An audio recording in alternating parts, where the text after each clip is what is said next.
우리 교회는 직분자들이 너무너무 필요한 교회라고 말씀을 드렸습니다. 그래서 잘 훈련된 직분자들이 외부에서 오기를 기도하고 있고요. 또 무엇보다도 우리 교회 안에서도 잘 훈련받아서 직분자들이 아름답게 세워지기를 원하고 있습니다. 그래서 2월 한 달간 하나님께서 원하시는 직분자란 어떤 분들인지 말씀을 통하여서 함께 나누어 보고 있습니다. 지난 시간 한번 복습해 볼까요? 지난 시간에 제가 잘못된 직분관 때문에 교회 안에서 문제가 일어나고 또 더 나아가서는 성도들이 직분을 회피하는 경향이 생긴다라고 말씀드렸습니다. 성경적으로 보면 모든 성도들은 직분을 사모해야 하는 것이 사실입니다. 그런데 어느 순간인가 직분이라고 이야기하면 거부감이 들고 부담감이 드는 거예요. 왜 그렇습니까? 잘못된 직분관 때문이라는 겁니다. 또한 교회 안에서 일어나는 이런저런 문제들 왜 일어나느냐? 직분에 대한 올바른 정의를 내리지 못했기 때문에 그렇다라는 거예요. 그럼 도대체 무엇 때문에 어떤 문제 때문에 그랬을까? 첫 번째, 직분을 자아 실현의 도구로 생각하기 때문이다 라고 말씀을 드렸습니다. 직분은 헌신이 필요한 것이지 자기 희생을 요구하는 자리가 직분의 자리이지 자기의 생각을 실현하는 그런 도구로 직분을 사용해서는 절대로 안 된다라고 말씀을 드렸습니다. 두 번째, 직분은 내 신앙이 어느 정도인지를 나타내는 척도라고 볼 수 없다는 거예요. 다시 말해서 장로 권사가 되었다고 그분의 신앙이 굉장히 좋은 신앙이다 라고 그렇게 측정하는 도구가 직분이 아니라는 거예요. 평신도들 중에서도 믿음 좋은 분들이 분명히 많이 있을 수 있다라는 거지. 때로는 반대일 경우가 있어요. 믿음이 없는데도 직분자로 세워져서 그 직분을 제대로 감당하지 못해서 전전긍긍하는 분들도 있습니다. 직분을 하나의 자아실현이나 계급으로 생각해서 나 이제 직분 받았으니까 다 됐다. 그리고 아무렇지도 않게 행동하는 분들 얼마나 많은지 몰라요. 그런 분들이 교회 안에 문제를 발생시키는 거죠. 세 번째, 직분은 계급이 결코 아니다라고 말씀을 드렸습니다. 직분은 계급이나 서열이 아닙니다. 직분은 예수님의 사랑으로 나를 희생하는 행동의 삶을 살기를 약속한 사람들이 직분자라고 말하는 거지.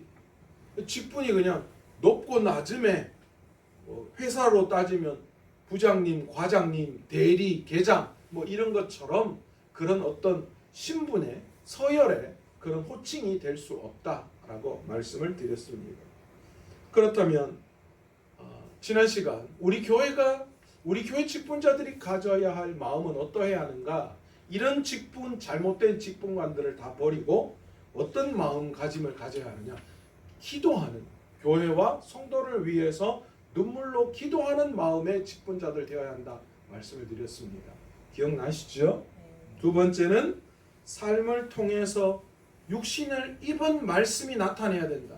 하나님의 말씀이 직분자들의 삶을 통하여 육신을 입고 나타나야 한다라고 말씀을 드렸습니다. 그런 직분자들이 되어야 한다는 거죠.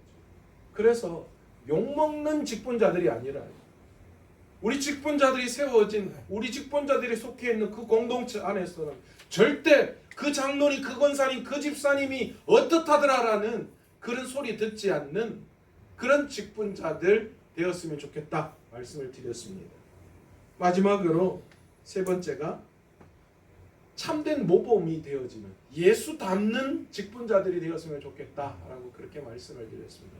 바로 이런 직분자들의 마음가짐을 통하여 세워진 직분자들이 한국 교회의 잘못된 직분 제도의 병폐를 바로잡을 수 있을 것이고 또한 우리 교회 안에서도 우리 교회가 하나님 앞에 더 부응할 수 있는 그런 큰 발판을 마련하는 귀한 일꾼으로 쓰임받게 될 줄 믿습니다. 그렇다면 오늘은 어떻게 그 직분을 감당해야 하는지에 대해서 우리가 직분자가 지켜야 할 세 가지 자리에 대해서 말씀을 드리려고 합니다. 우리는 하나님의 교회 직분을 맡은 자로서 날마다 그 직분에 맞는 행동과 믿음을 반드시 가져야 하고 또 가지도록 노력해야 합니다. 믿음이 성장이 멈춘 상태, 다시 말해서 어린아이와 같은 신앙의 직분자들이 결코 머물러 있어서는 안 된다라는 거예요. 그렇잖아요. 계속 발전을 해야 하는데 발전이 아니라 갑자기 이렇게 뚝 그냥 신앙이 떨어져 버리는 그런 일들이 우리 직분자들에게 나타나서는 안 되겠죠. 먼저 교회 직분을 맡은 자들은 일단 내 마음이 성장하고 있다라는 그런 증거이며, 그러기에 직분을 맡은 자로서 요구되는 수준과 품격도 반드시 우리가 높여 나아갈 수 있어야 돼요. 직분을 맡았다라는 것은 다른 말로 내가 성장하고 있다라는 것이고, 그리고 그 성장에 걸맞는 수준의 신앙적 품격, 인격적 품격이 반드시 드러나야 한다라는 거예요. 이게 안 되면 사람들에게 손가락질 받을 수밖에 없어요. 그러기 위해서 직분자든 어떤 자리, 어떤 직분의 자리를 우리가 지켜내야 하는가? 첫 번째, 직분자는 믿음의 자리를 반드시 지켜내야 합니다. 여러분, 직분자가 되는 게 중요한 것이 아니라 어떤 직분자가 되어야 하는가가 정말 중요한 사건입니다. 내가 직분을 받았다라는 그 말은 다른 말로 표현하면 그 직분의 결정이 나를 통하여 된 게 아니에요. 내가 직분자가 되고 싶어서 된 게 아니잖아요. 가장 먼저는 뭐가 전제되어야 합니까? 하나님의 뜻이 있으셔서 하나님이 세우셨기 때문에 직분자가 될 수 있었던 겁니다. 이게 하나님이 세우지 않으신 직분자가 교회 안에서 직분자가 되면 그 직분자로 말미암아 엄청난 파장이 일어날 수밖에 없어요. 그렇게 하나님에 의해서 하나님의 뜻에 의해 직분자로 세워졌다면, 그렇다면 그 직분자는 당연히 자신의 유익이 아니라 하나님의 유익을 위해서 하나님의 일꾼으로 성령의 인도하심을 받는 직분자들이 되어야 한다라는 겁니다. 오늘 본문 6절에 보시면 믿음이 없이는 하나님을 기쁘시게 못한다 그렇게 말씀하고 계시잖아요. 그러니까 하나님의 뜻에 의해서 성령의 인도하심을 받기 위해 우리의 직분자들에게 가장 필요한 것이 있다면 뭐예요? 믿음이 있어야 한다라는 거예요. 믿음이 없이는 하나님을 기쁘시게 할 수 없기 때문이라는 것이지요. 그렇다면 여러분, 하나님께서 가장 기뻐하시는 것이 무엇일까요? 오늘 본문에 보시면 그것을 하나님께 나아가는 자는 반드시 그가 계신 것과 또 그가 자기를 찾는 자에게 상 주시는 이심을 믿어야 할지니라 라고 말씀을 하고 있습니다. 여러분, 믿음으로 하나님을 기쁘시게 하는데 여기서의 믿음은 뭐냐? 하나님의 존재를 믿는 거예요. 또한 더 나아가서 하나님께서 이 우주 만물의 주인이시고, 그래서 당연히 주인이시기 때문에 그분의 뜻에 의해서 우리에게 상을 주시는 분이시다 라는 것을 인정해야 한다. 그것을 믿어야 한다. 그게 하나님을 기쁘시게 하는 믿음이다 라고 말씀하고 계십니다. 여러분, 자기 자리에서 믿음을 지키는 자는 복된 자입니다. 그래서 결단코 자기 자리를 일탈하지 말아야 돼요. 내 자리에서 믿음을 지키는 게 복이기 때문에 내 자리를 절대로 벗어나서는 안 돼요. 주어진 믿음의 자리에서 우리는 반드시 하나님을 기쁘시게 하는 귀한 그 모습으로 나아가야 하는 줄 믿습니다. 그렇다면 직분자가 지켜야 할 믿음의 자리는 어디에 있을까요? 첫 번째, 예배의 자리를 반드시 지켜야 합니다. 초대교회부터 안식일 후 첫날을 내 날이 자신의 날이 아니라 주님의 날로 지키며 모일 때마다 성찬의 떡을 떼며 말씀과 믿음의 교제를 할 수 있도록 예수님께서 만드셨습니다. 이 예배의 자리는 천지를 창조하시고 지금도 주관하시는 하나님께 모든 영광을 올려드리며 또한 나의 신앙을 고백하는 자리입니다. 또한 예수님의 부활을 믿고 우리의 육신도 부활할 것을 믿음으로 고백하는 날이 이 예배의 날입니다. 그리고 우리는 이 예배를 통해서 하나님께서 내 삶에 말씀하시는 은혜를 누리게 됩니다. 여러분, 이게 이 예배의 자리에서 우리가 누리는 것들입니다. 그러기에 반드시 직분자들은 이 예배의 자리를 어떤 일이 있어도 지켜내야 합니다. 예배의 자리는 우리가 결코 소홀히 여길 수 없는 자리예요. 우리의 계획과 우리의 상황에 따라서 내 예배의 자리가 흔들려서는 안 된다라는 거예요. 최소한 직분자들이라면 말이죠. 직분자라면 이제부터 이 예배에 반드시 목숨을 걸 수 있어야 합니다. 제가 주일학교 6년 동안 한 번도 주일날 결석한 적이 없습니다. 학교는 한 번 조퇴해가지고 뭡니까? 6년 동안 받는 정근상이라고 합니까? 개근상이라고 하죠. 개근상을 못 받았어요. 그때는 개근상 되게 중요했거든요.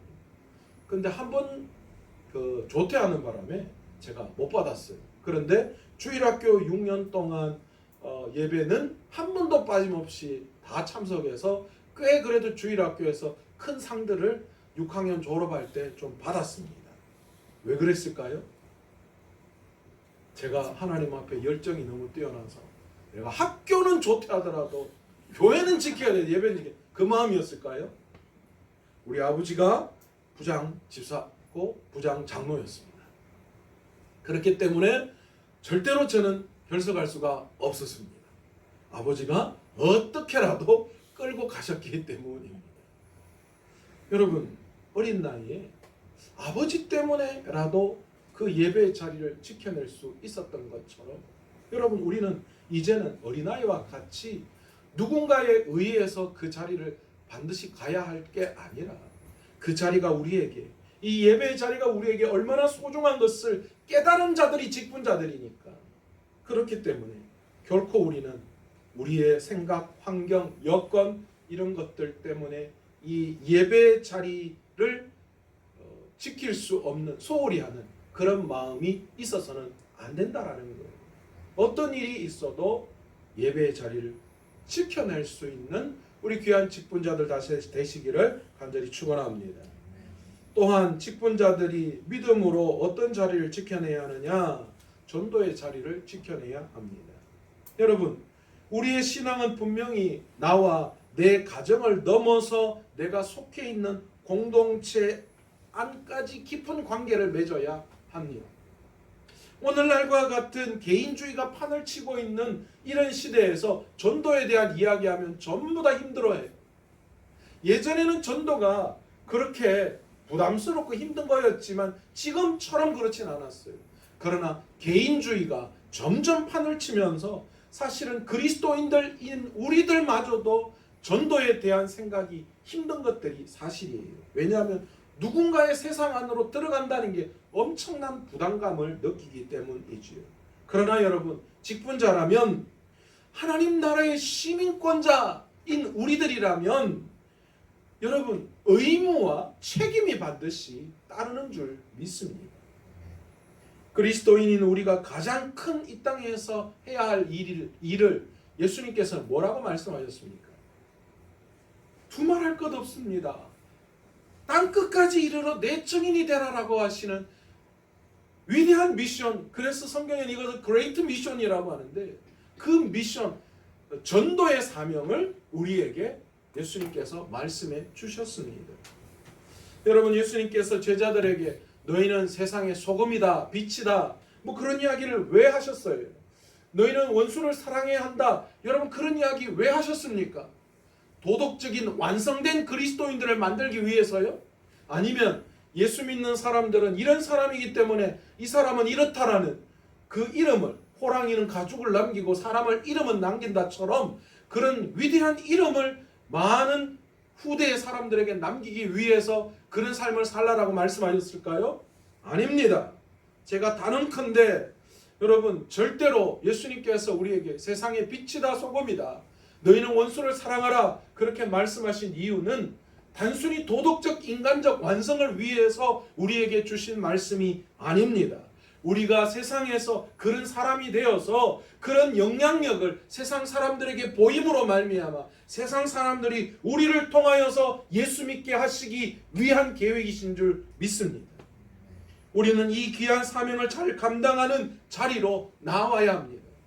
내 삶의 가장 큰 목적이 이 땅에서 잘 먹고 잘 사는 게 아니라, 이 땅에서 편안한 삶을 누리는 게 아니라, 내 자녀들에게 더 좋은 것을 주기 위한 것이 아니라, 하나님의 사명, 이 위대한 전도 사명을 어떻게 감당하느냐에 따라 달려있기에 직분자들인 우리들은 당연히 이 전도의 자리에 어떤 일이 있어도 그 전도의 자리에 우리가 서 있어야 하는 줄 믿습니다. 세 번째 직분자들이 지켜야 할 자리가 뭐냐? 헌신의 자리입니다. 여러분, 하나님께서 우리에게 직분자로 세우실 때에는 직분을 맡긴 이유가 있으십니다. 그냥 시간이 됐으니까 니는 집사하고 니는 권사하고 니는 막 한 20년 됐으니까 장로하고, 여러분, 하나님 그렇게 절대로 직분자들을 세우지 않으십니다. 하나님께서 교회의 직분자들을 세울 때에는 하나님이 이 교회를 통하여 하실 하나님의 위대하신 계획이 있기 때문인 줄 믿습니다. 하나님은요, 놀라운 게 사람을 통하여 일하실 때가 훨씬 많습니다.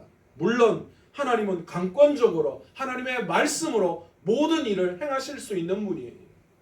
하나님은 말씀으로 건축도 하실 수 있고, 하나님은 말씀으로 우리가 해결하지 못한 일들을 한 번에 해결하실 수 있는 분이신 줄 믿습니다. 그러나 하나님은 그런 방법을 택하시기보다 사람을 통하여 그 일들을 행하실 때가 훨씬 많더라는 거예요. 너무 힘들어서 죽겠다. 하나님 이것 좀 어떻게 한 번에 좀 해주세요. 자고 일어나면 그 모든 힘들어하는 것들이 없어지게 해달라고 기도했더니만 하나님은 어떻게 하시느냐? 위로자를 내게 붙여주셔서 그 위로자를 통하여서 내 힘듦을 위로하시고 그걸 함께 이겨나갈 수 있도록 해주시는 분이시더라는 거예요. 때로는 물질이 필요한 일 앞에서 하나님 로또라도 좀 당첨당하게 해주세요. 그러면 이거 한 방에 좀 해결될 건데, 물론 하나님은 그렇게 해결하실 수도 있습니다. 하늘에서 돈벼락을 내리시고 하늘에서 5만 원짜리 지폐를 비같이 내리실 수도 있는 분이시지만 하나님은 그런 방법을 사용하시는 분이 아니시라. 하나님은 사람을 통하여 그 일을 감당할 수 있는 사람을 세우거나 그 일을 감당하게끔 어떤 성도들을 복되게 해주셔서 그 일들을 감당케 해주시는 분이신 줄 믿습니다. 때마다 상황과 환경에 맞도록 하나님께서는 사람을 통하여서 그 일들을 감당케 하시는 분이십니다. 그래서 하나님은 일꾼을 세우시는 거죠. 그러니 내가 바로 하나님이 보내시는 자, 하나님의 그 일을 감당케 하시기 위해서 하나님이 나를 세우셨다라는 것을 인정하고 내가 그 일을 감당할 때에 여러분 생각하세요. 내가 그 일 때문에 세워졌다. 그래서 내가 그 일을 위해서 하나님 앞에 나아갈 때에 하나님께서는 하나님의 방법으로 그 일꾼을, 그 직분자를 복되게 인도해 주시는 줄 믿습니다. 하나님 돈벼락 맞게 해주세요. 이게 아니라요. 내가 그 일 때문에 직분자로 세워졌다면 하나님 제가 성실히 그 일을 감당하겠습니다. 믿음으로 순종하고 나아갈 때 그 믿음으로 순종하는 자에게 돈벼락 맞게 하시는 줄 믿습니다. 제가 표현이 좀 셌는데 죄송해요. 여러분, 우리 하나님 그런 분이시다라는 거예요. 그러니 내가 바로 하나님이 보내시고 세우신 일꾼임을 깨닫고 다른 게 아니라 진정으로 헌신의 자리, 희생의 자리, 그 자리로 나아갈 수 있는 우리 직분자들 되시기를 간절히 축원합니다. 또한 우리 믿음의 자리에서 우리가 지켜야 할 것이 있는데, 두 번째로 우리 직분자들이 감당해야 할 바로 가정을 지키는 자들이 되어야 합니다. 첫 번째, 믿음을 지키는 자가 되어야 한다라고 말씀을 드렸어요. 그 믿음을 위해서 우리가 예배의 자리를 반드시 지켜내야 한다라고 말씀을 드렸고요. 전도의 자리를 지켜내야 하고 헌신의 자리를 지켜내야 해요. 또 우리가 직분자라서 가정을 지켜낼 수 있어야 합니다. 가정은 하나님이 인간에게 주신 선물이요 축복입니다. 천국이 어디예요? 라고 이야기할 때 우리 모두는, 믿는 우리들은 가정을 통하여 천국을 맛볼 수 있어야 되고, 그 가정이 천국화되어서 천국의 모델이 되어질 때 그 가정에서의 그 놀라운 은혜가 바깥으로 나아가서 영향력을 주는 거죠. 그러므로 직분자들은 집안에서 천국을 맛봐야 돼요. 그래서 직분자들은 말씀으로 가정을 지켜내야 합니다. 그리고 하나님 중심으로 모신 가정을 우리 직분자들이 만들 수 있어야 해요. 내 가정이 천국되지 않는데, 내 가정이 말씀으로 세워지는 가정, 내 말씀이 하나님 중심의 가정이 되지 않는데 무슨 교회를 그렇게 세울 수 있겠다라는 말입니까? 하나님을 사랑하는 마음이 가정으로 연결되고 그 역사가 가정의 담을 뛰어넘어 이웃으로 전달되어지는 것. 그래서 가정이 지옥 같다면 결코 좋은 직분자라고 이야기할 수 없어요. 어떤 분들은 교회에 그냥 미쳐가지고 그 가정은 전혀 돌보지 않는 그런 것 때문에 가정에 불화가 일어나는 경우가 많더라고요. 김창욱 교수입니까? 그분 뭐 강의 이렇게 패널들하고 앉아서 강의하는 거 봤는데 어떤 분이 나오셔가지고 이제 뭐 이야기를 하시는데 자기 아내가 교회를 다니는데 집안일 하나도 안 한대. 그래서 자기가 퇴근하고 들어오면 집이 완전 전쟁터라는 거예요. 그래서 자기가 다 정리하고 아내를 기다리는데 오면 어디 갔다 왔냐 이러니까 교회 일보러 갔다 왔다라는 거예요. 자기는 도저히 아내가 교회 다니는 걸 뭐 요즘은 남존 여비 사상이 아니라 여존 남비 사상이잖아요. 그러니까 이게 말도 못 하겠고 자기는 절대로 교회 가고 싶은 마음이 없다 그런 이야기를 하더라고요. 여러분 이게 제대로 된 거예요? 아닙니다. 여러분 하나님께서는 결코 가정을 소홀히 여겨라, 믿음 때문에 가정을 소홀히 여겨야 된다 라고 말씀하시지 않습니다. 반드시 직분자들은 내 가정을 믿음 안에서 잘 지켜내고 관리할 수 있는 사람이 되어야 합니다. 혹 가정을 지키지 못하는 직분자들도 볼 수 있습니다. 물론 깨어진 가정의 사람을 결코 직분자가 될 수 없다라고 전제하는 것도 잘못됐습니다. 어떤 일이 있었더라도 직분자로 세워지기 전에 깨어진 사람이 잘 훈련받아서 믿음 안에서 직분을 맡을 수 있습니다. 그렇기 때문에 깨진 사람은 절대로 직분자가 될 수 없다라는 것도, 그렇게 전제하는 것도 잘못된 생각일 수 있습니다. 그러나 만약 예수를 믿는 중에 가정이 위기가 오고 가정이 깨어질 지경에 되어져 있다면 여러분 그 가정을 세우기 위해서 노력하고 애써야 한다라는 것이지. 그리고 말씀으로 회복시키고 그리고 그 깨어진 가정을 회복시킬 때에 진정한 직분자라고 말씀드릴 수 있다라는 것입니다. 세 번째로 직분자가 감당해야 할 것은 교회의 재정적인 책임도 감당할 수 있어야 합니다. 교회에서 왠지 돈 이야기하면 세속적인 것 같고 또 서로 피차 힘든 것 사실입니다. 왜 물질, 즉 돈 때문에 돈에 대해서 이야기하면 성도들도 그렇고 목회자인 저도 그렇고 왜 이렇게 힘든 것일까요? 다른 건 다 괜찮은데 왜 돈 이야기 앞에 서로가 이렇게 예민해지는 거예요? 아마도 그만큼 돈의 위력이 강하기 때문입니다. 돈이 우리의 인생에 교회에서 아무런 의미가 없다면 우리는 어떤 이야기를 해도 전혀 문제가 되지 않을 거예요. 그렇잖아요. 오늘 집사님이 왜 빨간색 옷을 입고 왔어요? 라고 이야기한다고 그것 때문에 문제될 거 아무것도 없어요. 그런데 누군가가 왜 헌금을 이렇게밖에 못해요? 라고 이야기한다면 그것 때문에 아마 교회가 발칵 뒤집힐 거예요. 여러분 왜 그러냐? 돈이 그만큼,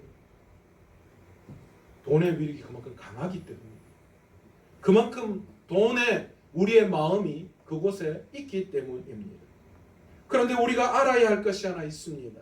물질은 밖으로 우리의 신앙이 밖으로 나타나는 신앙의 외적 표현이라고 말할 수 있다라는 것이죠. 마태복음 6장 21절에 뭐라고 분명히 예수님께서 말씀하셨습니까? 내 보물이 있는 그곳에 내 마음도 있느니라 라고 말씀을 하고 계십니다. 하나님을 향한 우리의 사랑을 물질로 표현해 보이는 믿음의 행위가 헌금입니다. 그래서 어거스틴은 이렇게 우리에게 말하고 있습니다. 당신의 즐거움이 있는 곳에 당신의 보물이 있고, 당신의 보물이 있는 곳에 당신의 마음이 있고, 당신의 마음이 있는 곳에 당신의 행복이 있습니다. 내 즐거움이 있는 곳에 결국 내 행복이 있습니다. 그렇다면 여러분의 즐거움은 어디에 숨어 있습니까? 여러분의 즐거움은 어디에 있습니까? 여러분의 즐거움은 어디다 숨겨 놓으셨습니까? 여러분, 교회 안에 물질이 왜 필요합니까? 하나님이 돈이 필요하신 분 아니십니다. 우리 하나님은 결코 돈 때문에 어떻게 하시는 분 아니에요. 하나님은 돈이 필요 없으신 분이시죠. 하나님이 영이신데 무슨 돈이 필요해요? 하나님은 말씀으로도 세상을 세웠다가 망하게 하시는 분이신데, 그렇다면 교회 안에 물질이 왜 필요하냐? 교회는 성도들이 하나님 앞에 바친 물질을 통하여 교회가 운영되어지기 때문입니다. 그러나 반드시 이것 때문에 교회에 헌금을 하는 것은 아닙니다. 물질은 하나님을 향한 우리의 마음의 표현이기도 하기 때문입니다. 내 삶의 모든 것이 하나님의 것임을 고백하는 것이 하나님 앞에 드리는 물질입니다. 그렇게 바쳐진 물질이 교회 안에서 교회를 운영하는 데 사용되어지는 것이지요. 구약에서 11조가 모든 것이 하나님의 것임을 표현하는 하나의 방법이었습니다.